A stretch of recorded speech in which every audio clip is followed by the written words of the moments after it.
Good morning, everyone. This is Dr. Richardson. I wanted to do a quick screencast about how to save your list of Feedly feeds into your blog on the course website. I'm doing this without a headset mic, so if you hear noises in the background, I'm sitting in my living room doing this. So I'm just going to make it real quick. Here's my Feedly. You can see I've used Feedly for a while. I've used lots of different aggregators for a while.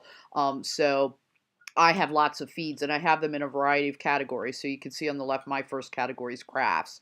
I use my Feedly for stuff other than just professional and education as well. There's lots of great craft bloggers out there. Whatever hobby you have, there's probably lots of bloggers and people on Twitter for that matter who are talking about that particular hobby. So I encourage you as the semester goes along to explore ways that you can use Feedly for both what we're doing here in class, but also your own personal and professional purposes as well. So we're looking at mine. Mine is organized. I've created folders for things. I did that by clicking on the organize link. You can use this page if you scroll down to the bottom to create a new category, and then you can drag and drop the different blogs to various places. So if you get really into Feedly, dig into some of those tutorials that are on the Google site and learn some more. You also see it does have a saved for later button, which is kind of nice. That's next to all of these. So if you find a feed that you really want to be able to get back to later, you can just go ahead and click.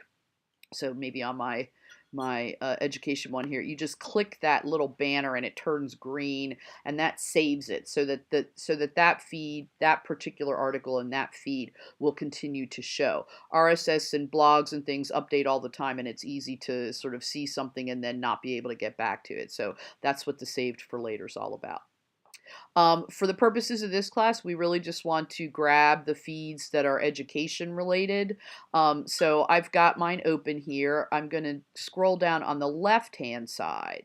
So that way you get the full list of the various things that I'm following related specifically to education. Sometimes when you scroll down at the bottom, it will say several more sources. And if you click on that, then you'll show the whole list. So I'm going to go ahead and grab my education list. I'm going to click and hold right to the left of the first feed on the list. And I'm in the home view. That's kind of important. You can't be viewing any specific blog. So you'll notice as I drag down, sometimes I drag too far to the right and I get the whole window on the right. I just want the left-hand feed. I go up and choose copy. I come back to the course site. I'm in my blog and I click new post.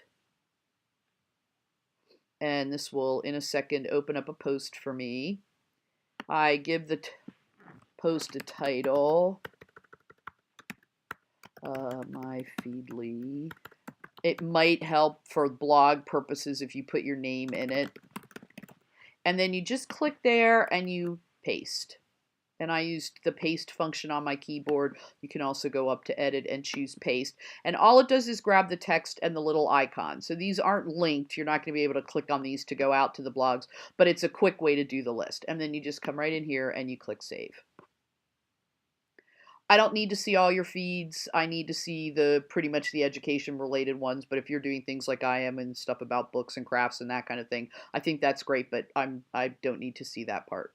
I just need to see it. And there you go. My changes have been published, and there you have my list. Again, they're not clickable, but it's just a list of titles, and you could search on these and find them.